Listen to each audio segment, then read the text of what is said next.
It is said that the seeds of war are oft planted during times of peace. So it would be in Westeros with the Dance of the Dragons, a bloody war of succession that would tear the Seven Kingdoms apart, divide House Targaryen, and weaken their hold on power for centuries to come. But the roots of this terrible war occurred during the reign of one of the wisest of Targaryen kings, one whose rule would eclipse all those who came before and after. That of Jaehaerys, the first of his name. When he was but a boy, he inherited a war-torn, ravaged land. But through his wise leadership and keen intellect, he would save the realm that his grandfather, Aegon the Conqueror, had forged. He would repair much of the damage his predecessors had wrought after the dragon's passing, and ushered in a golden age that Westeros would never see again.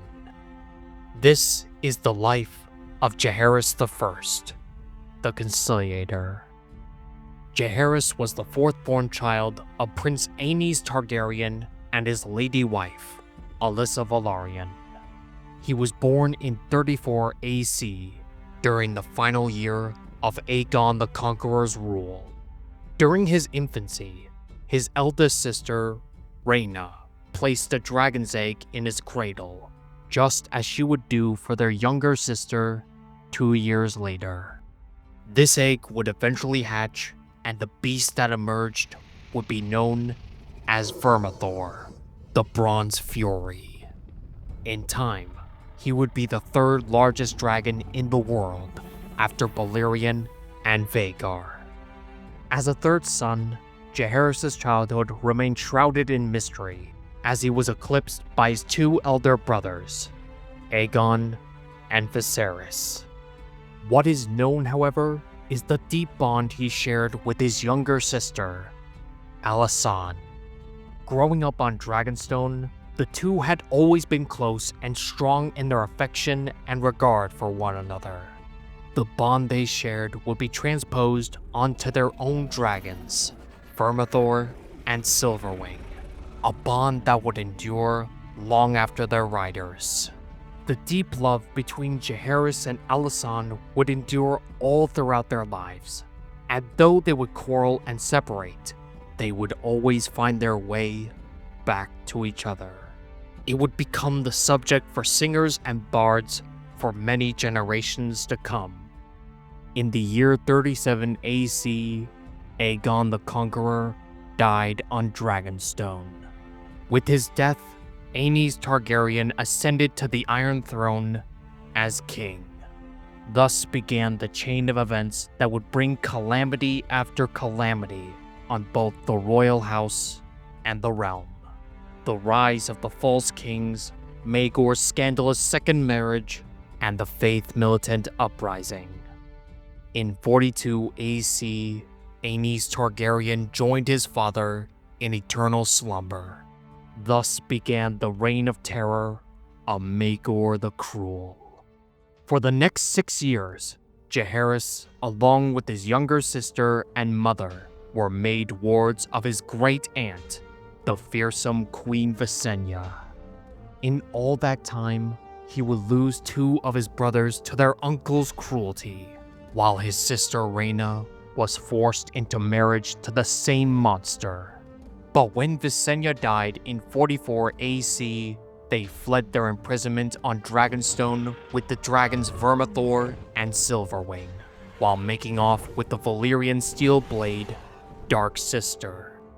From there, they would vanish without a trace for years, a constant threat to Maegor's rule. They reappeared at Storm's End in 48 AC, where Lord Rhaegar Baratheon declared the young Jaehaerys to be the rightful king of the Andals, the Rhoynar, and the First Men. With Dark Sister in hand, the young prince denounced his uncle as a tyrant and usurper, and vowed to end his rule. When Rhaena heard of the proclamation, she abandoned the uncle she had been forced to wed and joined her brother, taking her daughter, her dragon Dreamfire, and Maegor's Valyrian steel blade, Blackfire. In the end, the Velaryons, Lannisters, Tullys, Arryns, and Tyrells rallied behind the young Jaehaerys. Not only did he possess half the might of Westeros, but 3 dragons, along with 2 knights of the Kingsguard, who abandoned Maegor for his nephew. Before long, a host of Stormlanders marched onto King's Landing with Vermithor, Silverwing, and Dreamfire at their head. Not long thereafter, Maegor Targaryen was found dead upon the Iron Throne under mysterious circumstances. Although Jaehaerys was but a boy at the time of his ascension, his rule would become one of the most celebrated in history, as he would usher in an era of peace and prosperity. But this was no easy task, for the realm he had inherited had been war-torn, impoverished, and deeply divided. Even his claim to the throne was a point of contention, as there were those who viewed Queen Rhaena's claim to be superior to that of her younger brother. Alas, the Seven Kingdoms did not follow the same laws of inheritance as Dorne, so her claim, and that of her daughters, was set aside. When Jaehaerys landed in the Red Keep on the back of Vermithor, he mounted the Iron Throne as king. As he was only 14 years old at the time, it was decided that his mother, Queen Alyssa, would rule in the young monarch's name as regent, while Rhaegar Baratheon would serve as protector of the realm and hand of the king. The initial members of the king's small council had been comprised of men who had once fought for either Maegor, the Faith, or the king's late and lamented brother, Aegon the Uncrowned. Jaehaerys, however, was involved in almost all matters of state. Jaehaerys' first act as king was deciding the fate of his uncle's remaining loyalists. While Queen Alyssa and Queen Rhaena desired vengeance against the men who had stood behind Maegor, the king and his hand chose reconciliation instead. Jaehaerys had no intention of beginning his reign with a bloodbath, and so, one by one, the lords paid homage to their new king, and each in turn was spared. But not all were so fortunate. Maegor's jailers and confessors were all executed for their complicity in the torture and death of Prince Viserys. The 5 surviving members of Maegor's Kingsguard were likewise dealt with, including the 2 turncloaks who went over to Jaehaerys' side, Oliver Bracken and Raymond Mallory.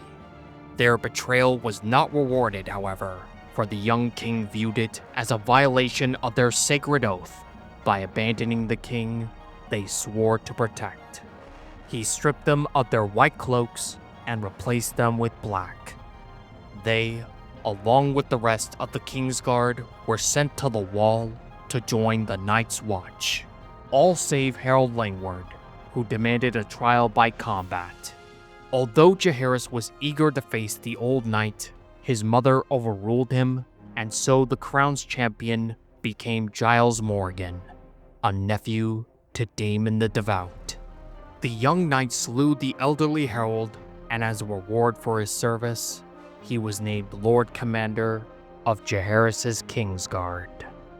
And in all that time, the remnant of the Faith militant was still in arms against House Targaryen. Although Maegor's wars had ended the power of the Faith, the swords and stars persisted in their struggle against the dragons. Joffrey Doggett, the Red Dog of the Hills, commanded what was left of the warrior sons, backed by House Tully of Riverrun, and an army of poor fellows encircled Old Town under the boisterous Septon Moon, with the intent of displacing the High Septon and raising Moon in his stead. But on the eve of the attack of the city walls, a camp follower of mysterious loyalties slit Moon's throat, and his army quickly disbanded. With the way to Old Town cleared, Jaehaerys was crowned and anointed by the High Septon with thousands in attendance. One of them was the Red Dog himself.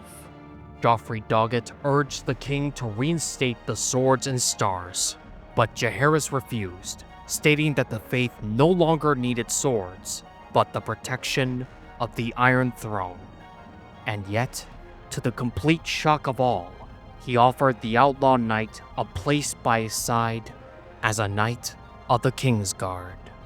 With tears upon his cheeks, the Red Dog knelt, laid his sword at the king's feet, and swore his loyalties. This display would begin to heal the rift between the faith and House Targaryen, a rift that had opened during his father's time.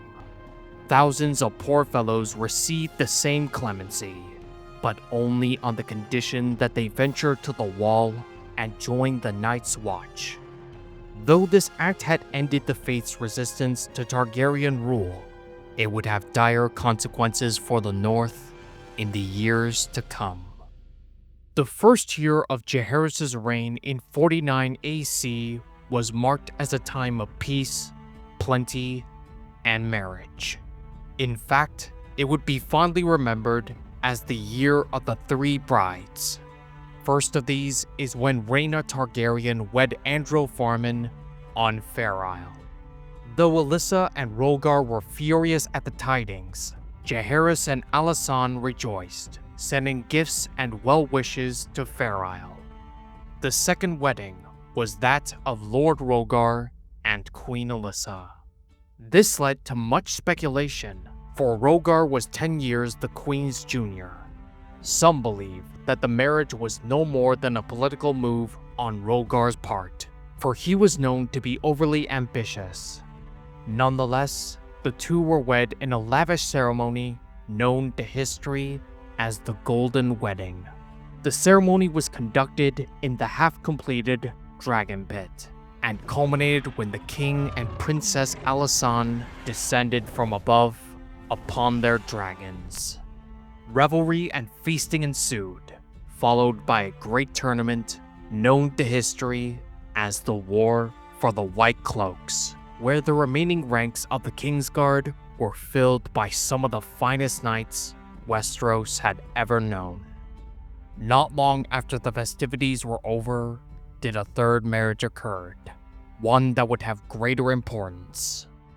After the Golden Wedding, the Queen Regent and her councils secretly deliberated over suitable matches for Jaehaerys and Alysanne.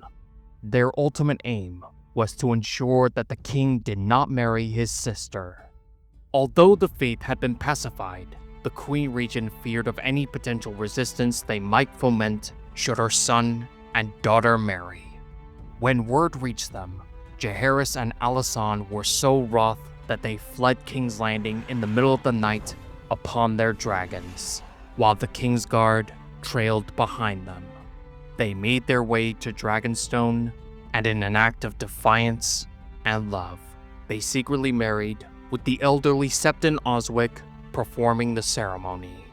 But as they were still children at the time, they chose not to consummate their union before they reached their maturity.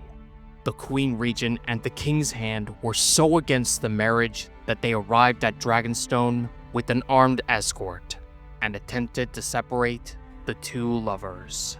That was until they were halted by the Kingsguard, who vowed to kill any man who laid a hand upon their king and queen. Once she realized they could not command the Kingsguard, Queen Alyssa ordered the Baratheon men to stand down, and with that, they withdrew their forces back to King's Landing. Jaehaerys and Alysanne would spend the remainder of their mother's regency in their own self-imposed exile on Dragonstone. Here they would spend the happiest times of their lives together, reading, learning, and mingling with the island's inhabitants. In fact, Jaehaerys would use his time in exile wisely. Knowing that some might see in him the same weaknesses as his father, the young king constantly trained with sword, spear, mace, and axe with his masters of arms and even the knights of his Kingsguard. By the end of his training, Jaehaerys had become an accomplished warrior, winning praise for his tutors for his determination and his progress. And though he would never be as proficient as his Kingsguard, he would be able to hold his own against most opponents. But while Jaehaerys was training with sword and shield, Alysanne would be far lonelier on Dragonstone. She had no female companions of her own, no ladies-in-waiting, no friends. In that, Alyssa and Rhaegar seized the opportunity and dispatched a group of female companions for the young queen, who would be known later on as the Wise Women. The Queen Regent had intended for the Wise Women to convince Jaehaerys and Alysanne that their marriage was unholy and impious, while the King's Hand intended to use them as spies, confidants, and seducers in order to break their union. Their plan would have the opposite effect, however, due to Alysanne's firm but gentle nature. Instead of driving a wedge between the king and queen, the Wise Women drew more and more to their side. In the end, when they realized they could not part Jaehaerys from Alysanne, the Queen Regent and her counselors were ready to concede defeat. But in his fury, Rhaegar Baratheon denounced his wife as a weakling and put forward a plan of uncrowning Jaehaerys and installing Aeria Targaryen, the daughter of Aegon the Uncrowned, in his place.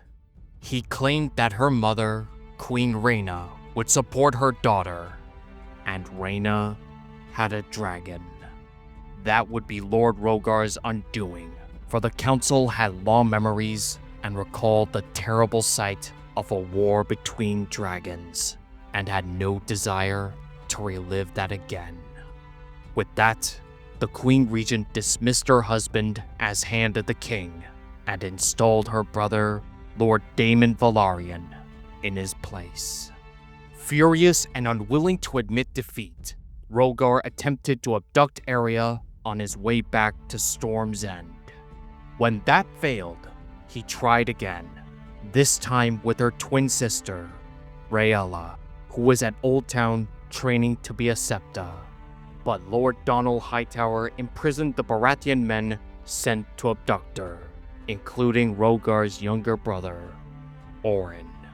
But instead of calling his banners, Lord Rhaegar conceded defeat, awaiting the punishment that surely awaited him. In 50 AC, King Jaehaerys finally reached his maturity and was able to rule in his own right.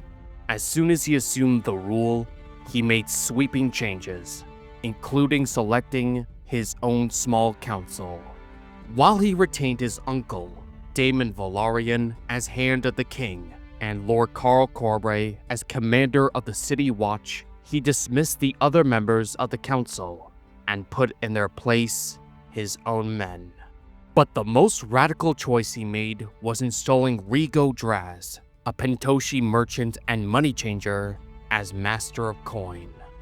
Though he would come to be despised by the denizens of King's Landing, his appointment proved to be sound, for he would generate more and more coin throughout the years. At the king's side would sit another man of low birth, Septon Barth, the son of a blacksmith who was given over to the faith as a boy. Though he was first sent to tend to the Red Keep's library, he would in time become Jaehaerys' closest friend and confidant, and the wisest man to ever serve as Hand of the King. Once all these changes were made, the king finally summoned Lord Rhaegar to King's Landing. Despite the objections of his brothers, the Lord of Storm's End did as he was bidden and appeared before the Iron Throne, penitent. To his shock, however, the king interpreted Lord Rhaegar's actions not as treasonous, but rather a misguided act in what he believed to be the best interest of the realm. And so the king chose to forgive his former hand on the condition that he accepts Alysanne as queen and never speak ill of her again, take Alyssa back to Storm's End to live as husband and wife again, and exile Oren and the other Baratheon men who attempted to kidnap the king's niece. To all these terms, Lord Rhaegar gladly agreed. When he inquired about the exchange of hostages, Jaehaerys brought him before Vermithor, who was growing larger and larger by the day. Rhaegar understood the veiled threat, and so the king and his former hand were reconciled. Once that was done, Jaehaerys and Alysanne were wed again in a modest ceremony in the Red Keep. But to ensure the faith would not oppose their union as it did for their older siblings, the king sent out 7 speakers across the 7 kingdoms. There they preached the good, kind nature of Alysanne, the love she shared for her brother, and a new doctrine the king had devised with the assistance of Oswyck and Barth, the doctrine of exceptionalism. It states that those born in Valyria were different from those of lesser men. They rode dragons, proof enough of their uniqueness. For that reason, incest was not a vile sin for the Targaryens as it was for common men. In time, the doctrine of exceptionalism would become an official tenet of the faith, legalizing the Valyrian marriage customs as practiced by House Targaryen for many centuries to come. During his long rule, Jaehaerys would embark on many royal progresses across the realm, just as his grandfather Aegon had.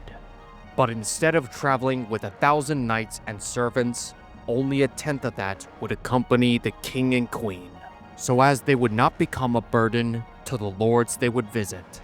He and Alysanne would travel extensively throughout the 7 kingdoms such as no king ever had since Aegon's day.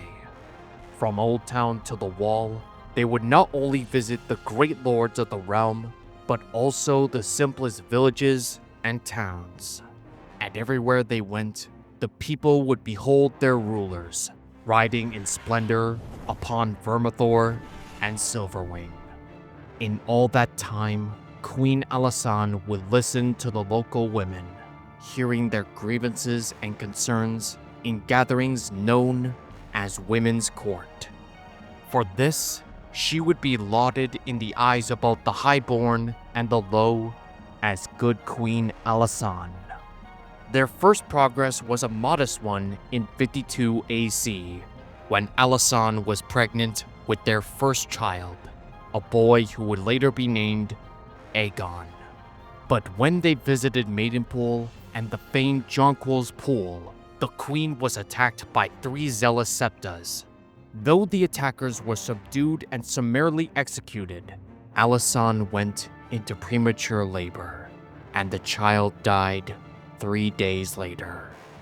In the years to come, however, Jaehaerys and Alysanne would go on to produce many more children. First was a girl, Daenerys, born in 53 AC. Though Jaehaerys had longed for a son to succeed him, he doted upon his daughter and finally had an heir of his own blood. But in 53 AC, the king finally had a son, Prince Aemon. Just as his sister Rhaena had done when he was born, Jaehaerys placed a dragon's egg in the prince's cradle. Another son was born in 57 AC, Prince Baelon, known as the Spring Prince for the season of his birth, and later, Baelon the Brave. But in 59 AC, a terrible winter had befell Westeros, accompanied by a terrible plague known as the Shivers. It had reaped a bloody harvest across the 7 kingdoms, felling highborn and low alike. And as it spread, the cost of food increased tenfold. With the denizens of King's Landing starving, they looked at one man to blame. One night, a mob overtook Rhaego Draz's palanquin, and the fat Pentoshi was beaten to death. As the Shivers neared its end in 60 AC, it claimed one final victim, Princess Daenerys, after she had complained of being cold. Though her parents were devastated by her loss, they would trade one daughter for another, with the birth of Alyssa Targaryen later that year. She had been named in honor of her grandmother, who had died 6 years prior, giving birth to Jocelyn Baratheon. In the decades to come, Alysanne would bore Jaehaerys 6 more children: the pious Maegel, the bookish Vagon, the timid Daella, the rebellious Sarah, the sly Visera, and the simple-minded winter child, Princess Gale. When their 3 eldest children came of age, they would follow their parents' footsteps and became dragon lords. In 72 AC, Aemon Targaryen claimed Caraxes, the Bloodworm, fiercest of all the young dragons born within the dragon pit. Never one to be overshadowed, Prince Balon claimed Vhagar, unridden since Queen Visenya's time. And finally, in 75 AC, Alyssa Targaryen claimed Meleys, the Red Queen, swiftest of all the Targaryen dragons. Aemon Targaryen was named Prince of Dragonstone and heir to the Iron Throne in 62 AC, after the death of his sister Daenerys. In 70 AC, he wed Jocelyn Baratheon, the beautiful daughter of Lord Rhaegar and the late Queen Alyssa. 4 years later, they would provide the king and queen with their first grandchild, Princess Rhaenys. But as in all things, his brother was not long behind him, for Balon the Brave wed his sister Alyssa in 75 AC. Their union was as wild as it was passionate, and together they would produce 2 sons, Viserys in 77 AC and Daemon in 81 AC.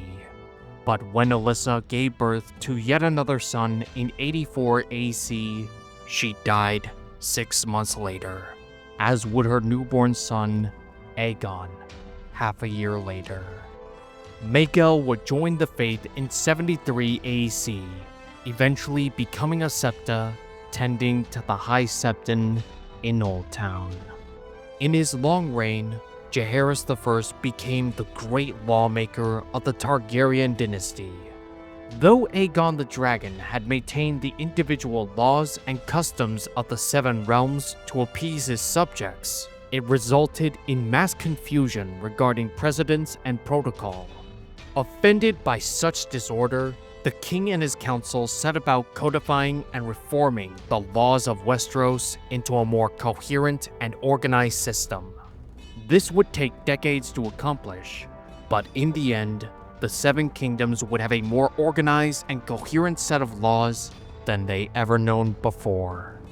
Septon Barth was the lead contributor in these efforts, and in time, they would become known as the Great Code of Septon Barth. Due to his many good works and his sage counsel, Barth was chosen to become the Hand of the King in 57 AC. He would serve in that role for more than 40 years, until his death in 98 AC. But while Barth was Jaehaerys' left hand, Alysanne was his right. Though she lacked the same level of authority as the Conqueror's wives, she held immeasurable influence over the king. That was proven in 58 AC, when she convinced Jaehaerys to abolish the archaic law of the First Night, a custom that grants a lord the privilege of taking the virtue of a common girl upon their wedding night. This would be one of many laws that the common folk would name Queen Alysanne's Laws. Under this triumvirate, King Jaehaerys would govern Westeros with strength, wisdom, and compassion. The king not only improved the laws, but his capital as well. By the time he came to the throne, King's Landing was a messy confusion of buildings crammed against one another. He set about restructuring the city, which took many years and much coin to accomplish. In 55 AC, construction on the Dragon Pit was finally completed. From that day onward, over 20 dragons would reside within the pit, though each generation grew smaller than the last. To protect its denizens, the king established a new order of guards, the Dragon Keepers. But Jaehaerys' greatest contribution was the vast road network he established across the realm. Throughout his many royal tours, he witnessed the poor condition of the existing roads, which were little better than muddy, rutted paths with some bridges over streams. And so, the king commanded many leagues of roads to be built. This massive undertaking would last decades, but the results were a mass coherent road system that better connected the Seven Kingdoms. The greatest of these is the King's Road, which stretches from Storm's End to King's Landing to the Wall. In time, Jaehaerys I would become known to both nobles and commons alike as the Conciliator. But even for such a man, his reign was not always so peaceful. Threats emerged from near and far, threats that had to be dealt with steel and fire. First was the Second Vulture King, who plagued the Stormlands without mercy in 61 AC. He was joined by Boris Baratheon, the embittered, belligerent brother of Lord Rhaegar. Jaehaerys accompanied his old friend during the Third Dornish War, bringing his dragon Vermithor to the fray. It ended with Boros dead at the king's feet, while the Lord of Storm's End slew the Vulture King himself in single combat. The fighting lasted less than half a year, with Dornish raids pacified for a time. Within half a year later, Rhaegar Baratheon died at Storm's End. He was succeeded by the son he had with Queen Alyssa, Boremund Baratheon, half-brother to the king and queen. The second threat Jaehaerys had to contend with was Morian Martell, the young and foolish prince of Dorne. He had planned an invasion of the Stormlands with a massive armada of ships, hoping to take the Iron Throne unawares. But in 83 AC, Jaehaerys and his two sons scoured the fleet upon their dragons, ending the Fourth Dornish War in a single day, without losing a single man. Yet the greatest challenge that hampered the Conciliator's reign wasn't wars or roads, but rather his own blood, particularly his 4 younger children. They would plague the king and queen to such an extent that it would drive a wedge in their marriage and would cause them to drift for a time. First was Vaegon and Daella. Though Jaehaerys and Alysanne had hoped to betroth their children to one another, the two siblings came to despise each other. For Vaegon was sour and bookish, while Daella was timid and gentle. Despite the king's numerous attempts to arrange a betrothal for his son, Vaegon held no interest for women. Only books were his sole obsession. And so, in 78 AC, his father sent him to the citadel of Old Town to become a maester. In time, he would become known as Vaegon the Dragonless, an archmaester of the citadel. As for Daella, her situation was far more frustrating. Scores of suitors flocked to the princess, but each in turn drove her away. That was until she wed Roderick Arryn, the plump Lord of the Eyrie, in 80 AC. For 2 years, their marriage was a happy one, until Daella died after delivering their daughter, Aemma Arryn, in 82 AC. Her loss, along with that of Alyssa in 84 AC, would begin to drive a wedge between Jaehaerys and Alysanne. It reached the breaking point later that same year due to the exploits of their rebellious daughter, Princess Sarah.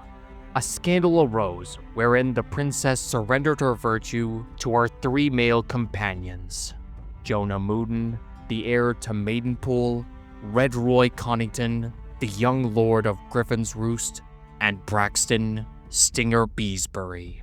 When word reached the king and queen, they confronted their daughter in the throne room. Instead of being penitent, the princess made light of the situation and japed about marrying all three men at once, just as Maegor the Cruel had once done for his three black brides. Outraged at the very mention of his tyrannical uncle, Jaehaerys imprisoned Sarah and dealt with her three companions himself. He married off Jonah Mooden, exiled Lord Connington, and slew Singer Beesbury in a trial by combat. As punishment for the shame she inflicted upon the king and queen, Jaehaerys sent his daughter to Old Town, under the supervision of her sister Maegel and the Faith. But within a year, she escaped her confinement and fled to Essos. There she would live out the rest of her life in infamy, beginning as a courtesan in the infamous pleasure houses of Lys. Once they heard the news, Alysanne was heartbroken, and Jaehaerys disowned the daughter who had shamed and abandoned him. The next tragedy befell Jaehaerys I Targaryen. She had been betrothed to Lord Theomore Manderly of White Harbor in 86 AC. He was an old but fierce warrior, one who had outlived 4 wives. Repulsed at the thought of marrying an old and fat northern lord, Jaehaerys endeavored to break off the engagement. To that end, she attempted to seduce her widowed brother, Balon the Brave, but he spurned her advances. Not long after the incident in 87 AC, Jaehaerys slipped out of the Red Keep for one final night of laughter before she went off to freeze. During the Hour of the Wolf, however, Jaehaerys rode back to the Red Keep with her companions on horseback. At the foot of Aegon's high hill, the princess's horse collided with another, and she was thrown off into a wall, where her neck was broken. Devastated by the loss of yet another daughter, Alysanne implored Jaehaerys to reach out to Sarah and bring her home, but the king refused outright, denouncing her as a common harlot. What followed would come to be known as the First Quarrel, a period of estrangement between the king and queen.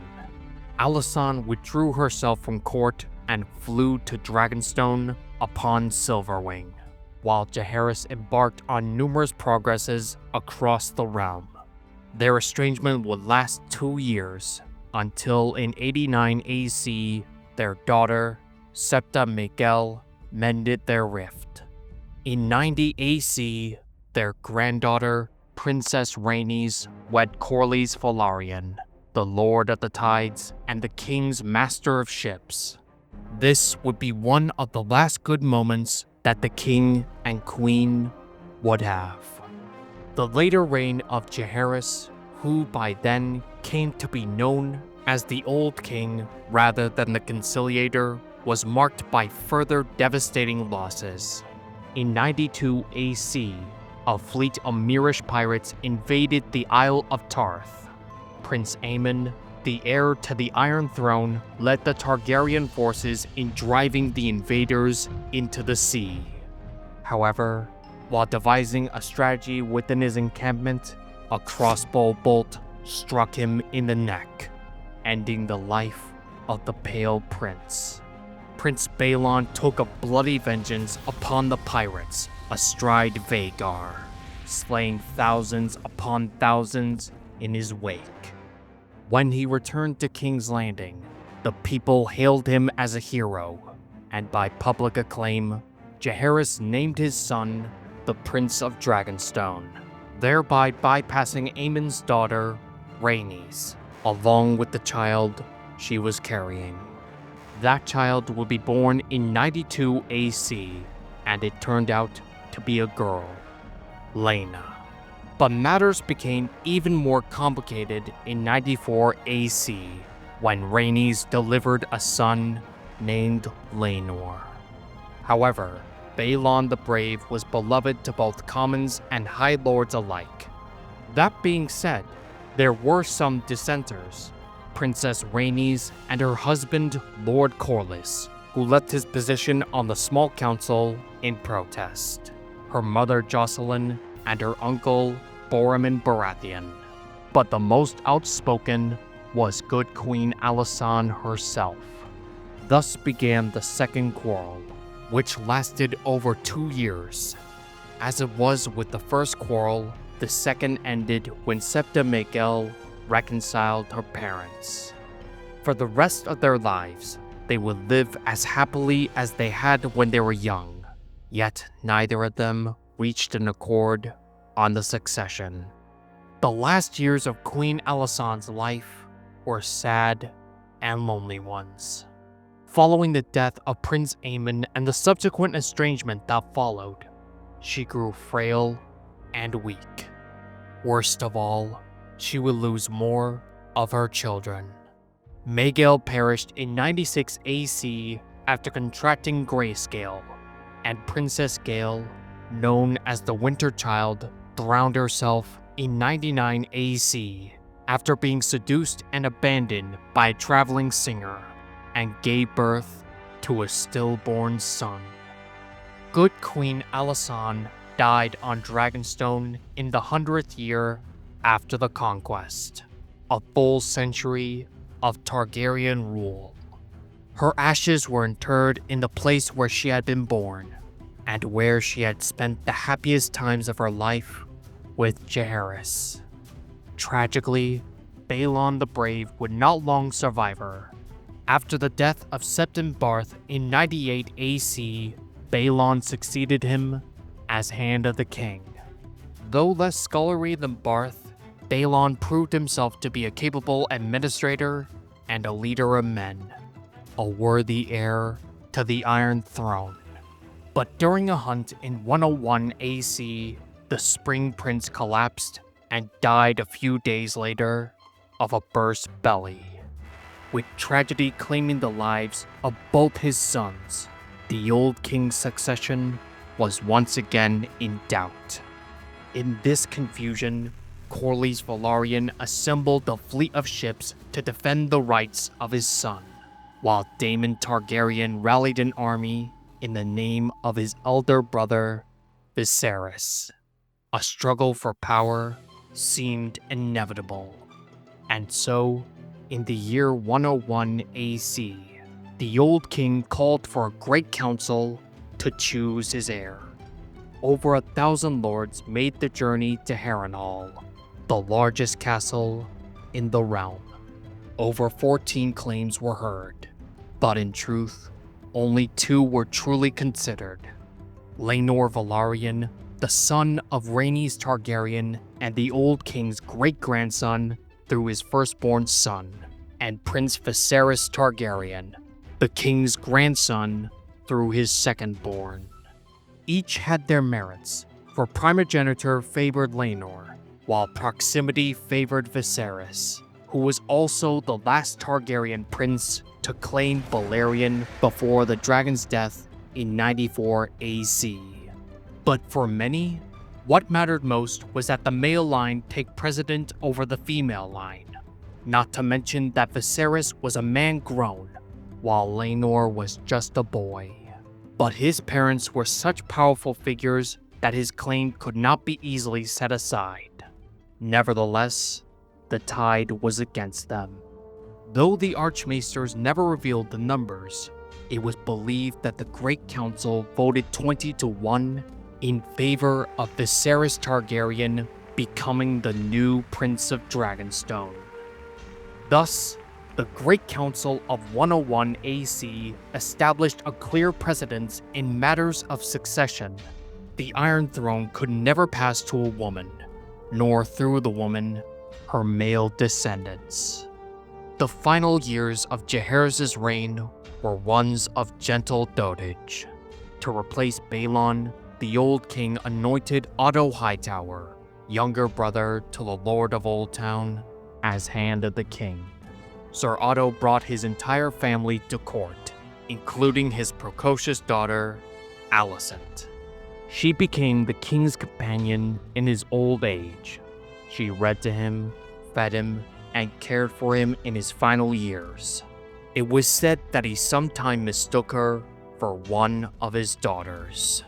Rumors even spread that she became his lover.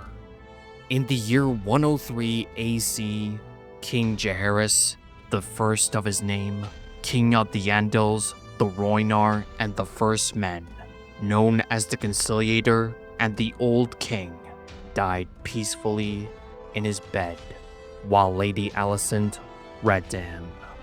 His ashes were burned within the dragon pit and interred on Dragonstone, beside those of his beloved wife. All of Westeros mourned his passing, even in Dorne, where his writ did not extend.